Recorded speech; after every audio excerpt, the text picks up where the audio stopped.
Alors tout d'abord, bonjour à vous, membres du jury. Donc, je vais vous présenter ma création pour le concours estival 2019 avec le thème Voyage imaginaire. J'ai commencé le scrap en novembre 2018 et depuis un mois environ, un peu plus même, j'ai eu envie de m'essayer au mix média. Quand vous avez annoncé le sujet, j'ai tout de suite vu une idée, puis deux, puis trois. Chacune des trois idées avait des codes couleurs différents. Ça aurait fait trop bruit. Le mot voyage me tilte et me fasse penser au carnet de voyage. Pourquoi pas faire une sorte de carnet de voyage, mais carnet de voyage imaginaire. Donc c'est comme ça que je suis arrivée à créer une sorte donc de carnet de voyage imaginaire où j'ai pu représenter mes trois idées, donc trois ambiances avec du mix média.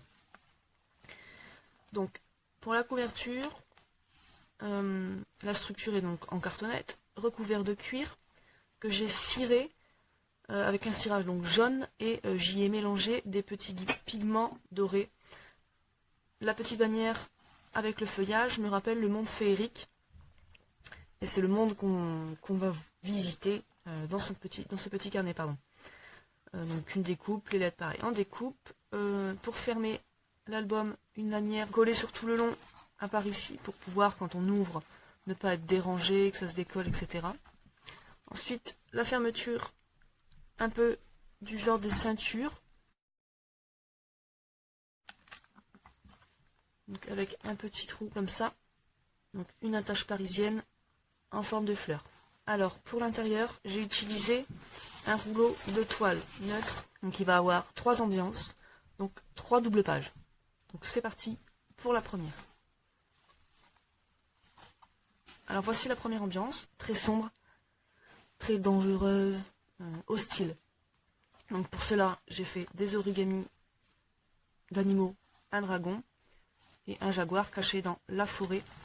Donc on peut voir que les arbres sont en superposition pour donner cet aspect de que le jaguar se faufile. J'ai utilisé donc de la pâte à structure granuleuse pour donner un effet de matière lourde. Donc là, il y a notre petit personnage qu'on va suivre tout au long de nos trois voyages. Une petite fée que j'ai mis en 3D. Ici, j'ai utilisé de la toile pour faire un effet d'herbe ou en donner une autre structure différente de celle du ciel, entre guillemets. Ici, pareil. Ici, donc j'ai fait une grande lune pour signifier lune rouge qu'on a aussi dans le monde réel. Donc une très grosse lune basse. C'est pour cela que j'ai choisi le code couleur rouge et vert. Rouge pour la lune rouge et vert pour rappeler le vert du dragon. Et donc j'ai pu rajouter aussi des gouttes de doré pour rappeler la féerie, un peu la magie. Voilà, un peu des éclats de doré et pour rappeler aussi la couverture. J'ai rajouté, j'avais des chutes de coins de cuir et je trouve que ça finit bien. Premièrement, ça cache le coin du livre. Et en plus, ça encadre un petit peu. Voilà, on va pouvoir passer à la deuxième ambiance. Pour la deuxième ambiance, on va changer de code couleur. Donc ça sera, comme vous pouvez le voir, le bleu et l'argenté. Toujours avec des petites touches de doré pour rappeler le monde féerique. Je voulais que le personnage soit clairement en transition par rapport au premier monde. Donc il fallait qu'elle voyage. Je l'ai donc mise dans un bateau que j'ai fait en origami. J'ai utilisé de la pâte qui sèche à l'air pour signer hublot. J'ai rajouté un mât et des toiles. Donc la toile que j'ai utilisée pour l'ambiance précédente pour faire l'herbe. Donc là c'est vraiment du tissu de la voile. Donc là j'ai fait une pleine lune couleur grise forcément. Et cette fois-ci avec de la pâte à structure lisse des nuages. La fée est toujours en 3D. Assise sur le bord du bateau, pointant vers la prochaine direction.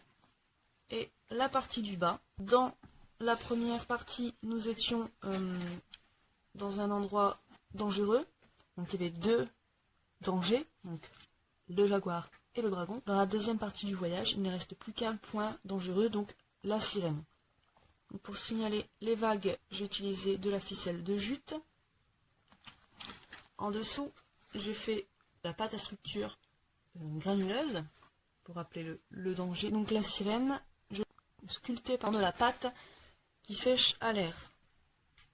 Et pour ses cheveux, j'ai utilisé de la ficelle à coudre. Je lui ai pas mis de bras. Et j'ai fait exprès de passer donc de la ficelle par-dessus, comme pour faire un effet en mouvement, quoi. Voilà. Et nous allons pouvoir aller à la troisième partie. Et donc, la troisième ambiance, il n'y a plus aucun danger, mais que des choses joyeuses. Donc, la petite fée qu'on retrouve ici, et donc cette fois-ci, elle a sa petite baguette, car elle a retrouvé son monde, son ambiance. Donc là, totalement doré pour la féerie, avec des touches de rose, pour vraiment la symbolique joyeuse, heureuse. Donc comme pour la première ambiance, j'ai utilisé donc du voilage de rideau pour signifier de l'herbe, pour faire une deuxième texture pour symboliser le sol. Des découpes de papillons, toujours avec la pâte à structure lisse, des nuages. Alors qui dit monde féerique et heureux dit forcément licorne, donc une licorne en origami. Le château, qui comme vous aurez pu voir sur les photos, 4 épaisseurs pour donner cet effet de profondeur toujours et de matière. Et donc ensuite, nous ne sommes plus sur une lune, mais sur un soleil. Donc c'est 2 cercles découpés en 12 rayons. Donc les 2 cercles superposés, 24 rayons pour symboliser les 24 heures d'une journée. Voilà pour la symbolique. Et comme sur la première ambiance, pardon, j'ai fini donc avec le coin en cuir.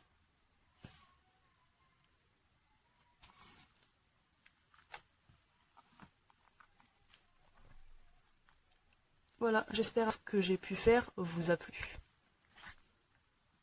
Voilà. Eh bien, bonne journée à vous et bonne délibération.